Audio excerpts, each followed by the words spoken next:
जाए। तो डेफिनेटली हम यहाँ पे जो टॉपिक पढ़ रहे हैं वो है sources of recruitment, internal source, external source. पहले हम बात करते हैं इंटरनल सोर्स। इंटरनल सोर्स कौन से होते हैं? इंटरनल सोर्स के अंदर सबसे पहली बात आती है ट्रांसफर की। ट्रांसफर का मीनिंग क्या है? मान लीजिए मेरे पास कोई एक पर्सन ऐसा है कंपनी के अंदर जो आज इस डिपार्टमेंट में काम कर रहा है।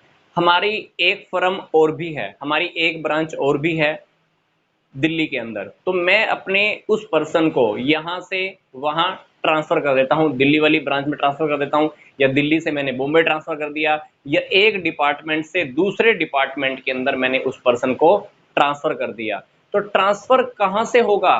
फर्म के इंटरनल सोर्स से होगा। वो पर्सन पहले से ही हमारे साथ काम कर रहा है, हमारी कंपनी के अंदर ही काम कर रहा है। दूसरे डिपार्टमेंट ने मुझे रिक्वायरमेंट दी कि मेरे को एक पर्सन की और रिक्वायरमेंट है, तो यहाँ पे मेरे वाले डिपार्टमेंट के अंदर मान लो वो पर्सन का ज़्यादा काम नहीं था, तो मैंने उस पर्सन को मेरे वाले डिपार्टमेंट से दूसरे वाले डिपार्टमेंट में ट्रांसफ़र कर दिया। तो ट्रांसफ़र किसी भी टाइप का हो सकता है, एक डिपार्टमेंट से दूसरे डिपार्टमेंट में, एक ब्रांच से दूसरे ब्रांच के अंदर। तो ट्रांसफ़र कंपनी के अंदर ही अंदर होता रहता है। तो ट्रांसफ़र किसका होगा? जो एम्प्लॉई पहले से ही हमारे फर्म के अंदर ऑलरेडी हमारे साथ काम कर रहा है। उसके बाद आती है प्रमोशन की बात। प्रमोशन क्या होता है? सिंपल सी बात, ये वर्ड आपने पहले भी सुना होगा। जब हम कब किसी लोअर लेवल के किसी एम्प्लॉई को उसको जब थोड़ी हायर पोस्ट दे देते हैं तो वो हमारी प्रमोशन ही होती है।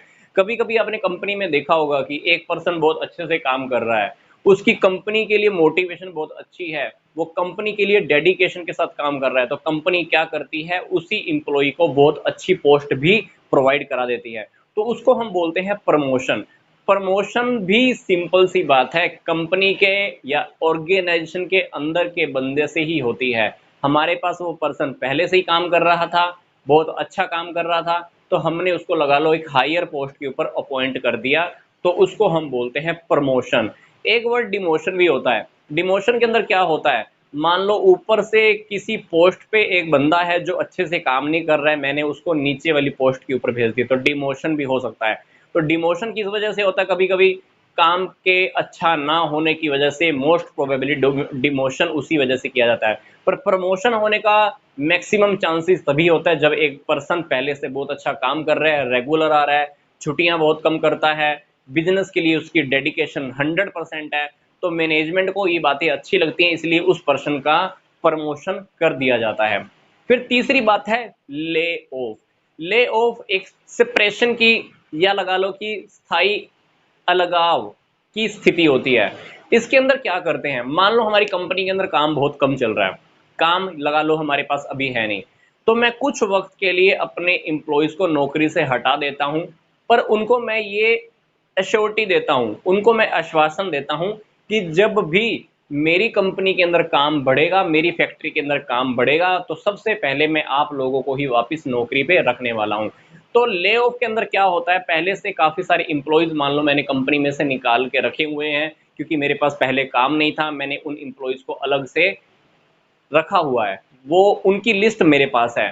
तो इंटरनल सोर्सेज के अंदर ले ऑफ भी एक अच्छा हमारे पास ऑप्शन होता है। क्यों? क्योंकि मैं उन लोगों को अब वापस नौकरी पे रख सकता हूं, क्योंकि मैंने उन लोगों को पहले से ही कह के भेजा था कि जब मेरे पास काम दोबारा आ जाएगा, काम बढ़ जाएगा, इंक्रीज हो जाएगा काम, तो आप लोगों को सबसे पहले प्रेफरेंस दी जाएगी। तो ले ऑफ हमारा थर्ड ऑप्शन होता है, ये भी कह लीजिए हमारा एक इंटरनल सोर्स है, क्योंकि ये इंप्लॉइज भी हमारे से पहले से ही जुड़े हुए थे। तो इंटरनल सोर्सेज के अंदर पहला टॉपिक क्या आया? ट्रांसफर का। एक ब्रांच से दूसरे ब्रांच में ट्रांसफर, एक डिपार्टमेंट से दूसरे डिपार्टमेंट में ट्रांसफर, एक शहर से दूसरे शहर में ट्रांसफर, या एक कंट्री से दूसरी कंट्री के अंदर हमारी ही कंपनी के अंदर ट्रांसफर हो सकता है। प्रमोशन, नीचे वाली पोस्ट से ऊपर वाली पोस्ट के ऊपर किसी को अपॉइंट कर देना। डिमोशन, ऊपर वाली पोस्ट से नीचे वाली पोस्ट पर डिमोट कर देना। ले ऑफ, जिन कर्मचारियों को, जिन एम्प्लॉयज को मैंने पहले नौकरी से अलग किया था, उन्हीं लोगों को मैं वापस अपॉइंट कर रहा हूं, that is lay off factor. ये हमारे हमारे इंटरनल सोर्सेज ऑफ कभी कभी कंपनीज के अंदर, कुछ फर्मों के अंदर, ऑर्गेनाइजेशन के अंदर कुछ पोस्ट ऐसी खाली होती है कि हमको रिक्रूटमेंट बाहर से करनी पड़ती है, लोगों को बाहर से अपॉइंट करना पड़ता है। मतलब कंपनी क्या करती है, इंटरनल सोर्सेज का यूज नहीं करती है, बल्कि बाहर से लोगों को अपॉइंट करती है, बाहर से लोगों को इनवाइट करती है कि आप लोग एप्लीकेशन भेजिए, मैं आप लोगों में से ही कुछ लोगों का सिलेक्शन करना चाहती हूँ। तो जब हम बाहर के सोर्सेज का यूज करते हैं तो उसको हम बोलते हैं कि हम रिक्रूट कर रहे हैं, लोगों को अपॉइंट कर रहे हैं बाहर के सोर्सेज से। तो इस वीडियो में हम पहले ये देख रहे हैं कि एक्सटर्नल सोर्सेज कौन कौन से हैं। मैंने यहाँ पर ये 11 सोर्सेज लिखे हैं, देन इनकी लिमिटेशंस क्या हैं, देन हमारे इनके बेनिफिट्स क्या निकल कर आने वाले हैं। तो एक्सटर्नल सोर्सेज के अंदर जो हमारा पहला जो सोर्स होता है वो होता है फॉर्मर एम्प्लॉइज। कुछ कई बार ऐसा होता है, हमारी कंपनी को कुछ एम्प्लॉय छोड़ के जा चुके होते हैं, या कुछ ऐसी प्रॉब्लम थी, मैंने उनको काम से 10 साल पहले या 5 साल पहले काम से अलग कर दिया था, कोई भी वजह हो सकती है। तो हमारा सबसे पहला ऑप्शन ये हो सकता है कि हम पहले वाले एम्प्लॉयज को वापस रिक्रूट करें, उनको वापस नौकरी पे रख लें। फॉर्मर एम्प्लॉयज को हम इंपॉर्टेंस बहुत अच्छे से देते हैं, क्योंकि हम उनको जानते हैं, वो लोग ऑनेस्टी से काम करते थे पहले भी, तो हम उनकी ऑनेस्टी को जानते हैं, तो हमारी प्रेफरेंस रहती है कि वो लोग नौकरी पर फिर से नौकरी को ज्वाइन कर लें। तो farmer employees. Second option, friends and relatives और ऑफ एम्प्लॉयज। हमारी कंपनी के अंदर जो एम्प्लॉयज काम कर रहे होते हैं, उनके फ्रेंड्स को, उनके रिलेटिव्स को हम अपॉइंट करने की बात कर सकते हैं।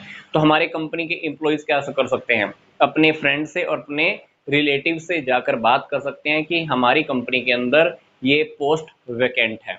से क्या होगा, कंट्रोल बना रहता है अच्छा, क्योंकि कंपटीशन बहुत कम होएगा, उनकी आपस में मनमुटाव कम होंगे, उनके आपस में बनी रहेगी, क्योंकि वो उनके आपस के ही, खुद के ही सगी सगे संबंधी होते हैं, रिलेटिव्स होते हैं, फ्रेंड्स होते हैं। तो फ्रेंड्स एंड रिलेटिव्स की हेल्प से भी हम अपॉइंटमेंट कर सकते हैं। तीसरा option, public public employment agencies. सरकार की कुछ एजेंसियां खुली हुई होती हैं, डिस्ट्रिक्ट लेवल पर, स्टेट लेवल के ऊपर। सरकार ने बोल रखा होता है कि जितने भी बेरोजगार लोग हैं, अपना नाम एम्प्लॉयमेंट ऑफिस में लिखवा दो। तो एम्प्लॉयमेंट ऑफिस के अंदर पूरा डेटा होता है। तो हम पब्लिक एजेंसी से बात करके, पब्लिक एम्प्लॉयमेंट एजेंसी से बात करके उन लोगों का डाटा इकट्ठा कर सकते हैं, फोन कॉलिंग कर कर, लेटर भेजकर, ईमेल भेजकर हम उन लोगों से भी कांटेक्ट कर सकते हैं, और हम रिक्रूटमेंट के लिए उनको इनवाइट कर सकते हैं। फिर कुछ प्राइवेट एजेंसीज भी होती हैं, जो प्राइवेट फॉर्म में काम कर रही होती हैं, प्राइवेट लोगों ने बनाई होती है। इनका काम भी क्या होता है, लोगों को नौकरी अवेलेबल कराना। तो इनके पास भी डाटा अवेलेबल रहता है, पब्लिक का, लोगों का डाटा इनके पास भी अवेलेबल रहता है। तो हम प्राइवेट एजेंसीज की भी हेल्प ले सकते हैं, क्योंकि इनके पास पूरा डाटा इंफॉर्मेशन मिलेगी। तो आप लोगों से कांटेक्ट कर सकते हो। प्राइवेट एजेंसीज ये काम करने के लिए ऑर्गेनाइजेशन से पैसा भी लेती है। जब कोई ऑर्गेनाइजेशन प्राइवेट एजेंसी की हेल्प लेती है लोगों को नौकरी पर रखने के लिए, तो प्राइवेट एजेंसीज क्या करती हैं, ऑर्गेनाइजेशन से भी पैसा ले सकती हैं, और चाहे तो जिसको वो नौकरी दिलवा रही हैं उनसे भी ये पैसा चार्ज कर सकती हैं। पांचवी बात है एडवर्टाइजमेंट।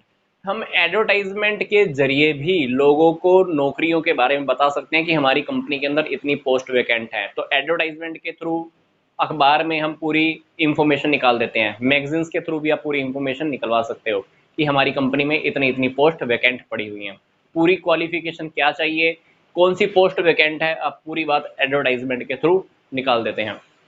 छठी बात, एजुकेशनल इंस्टीट्यूशन। आजकल आपको पता है कि जब भी कॉलेज की डिग्री पूरी होने वाली होती है तो काफ़ी सारे कंपनीज कॉलेज के अंदर सेमिनार लगाती हैं, जिसके अकॉर्डिंग क्या होता है, हम यूथ को नौकरियों के लिए स्टडी कंप्लीट होने से पहले ही अपॉइंट कर लेते हैं। That is the educational institute. आप काफ़ी सारी शैक्षणिक संस्थाएं, या कह लीजिए इंस्टीट्यूट, बड़ी बड़ी अकेडमीज, बड़े बड़े कॉलेजेस, उनसे भी आप कॉन्टैक्ट कर सकते हैं। एट फैक्ट्री गेट, सातवां ऑप्शन फैक्ट्री गेट। फैक्ट्री के गेट के ऊपर भी काफी सारे लोग नौकरी के लिए आते रहते हैं, पर फैक्ट्री के गेट पे आने वाले वही लोग होते हैं जो लेबर क्लास के होते हैं। ये रेगुलर रूटीन में फैक्ट्री गेट पे आते रहते हैं, अपॉइंटमेंट के लिए नौकरी मांगते रहते हैं। तो फैक्ट्री के गेट पे भी कुछ लोग हमारे पास एप्लीकेशन छोड़ के जाते हैं, तो फैक्ट्री के गेट के थ्रू भी हम लोगों को नौकरी पे रख सकते हैं। आठवां, लेबर यूनियन। लेबर यूनियंस की भी हम हेल्प ले सकते हैं, क्योंकि लेबर यूनियन के कॉन्टेक्ट के अंदर बहुत सारे लोग होते हैं।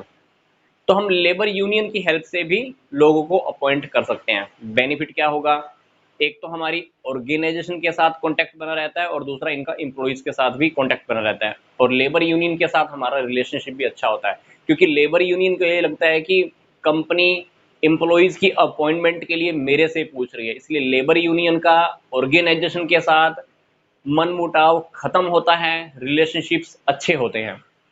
कैजुअल एप्लीकेशन, कुछ लोग पूरा साल कोई ना कोई एप्लीकेशन कंपनी के अंदर, कंपनी की ईमेल पर, या लगा लीजिए काउंटर पर या ऑफिस में रिसेप्शन पे लोग एप्लीकेशन छोड़ते रहते हैं।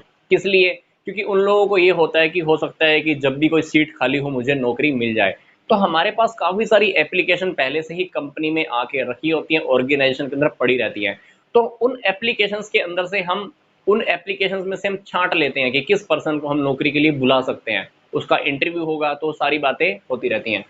फिर है लेबर कॉन्ट्रैक्टर्स, कुछ लोग ऐसे होते हैं जो डिमांड के ऊपर हमको लेबर प्रोवाइड कराते हैं। जैसे मान लो अपने को रोड बनवाना है, तो हम लेबर कॉन्ट्रैक्टर से बात करेंगे कि देखो भाई मेरे को रोड बनवाना है, तो ऐसे ऐसे लेबर मेरे को वो प्रोवाइड करा देते हैं। बिल्डिंग खड़ी करनी है, तो बिल्डिंग के कॉन्ट्रैक्टर से बात करो तो आपको वो ऑन द स्पॉट आपको लेबर प्रोवाइड करा देते हैं। तो लेबर कॉन्ट्रैक्टर्स की हेल्प से भी आप रिक्रूट कर सकते हो।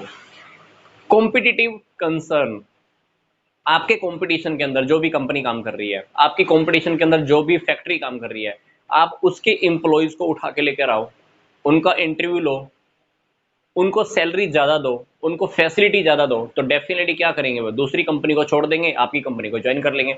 तो कॉम्पिटिटिव कंपटीशन वाली जो कंसर्न है, फैक्ट्री है, फर्म है, ऑर्गेनाइजेशन है, तो उनके एम्प्लॉयज को भी आप नौकरी के ऊपर अपॉइंट कर सकते हो।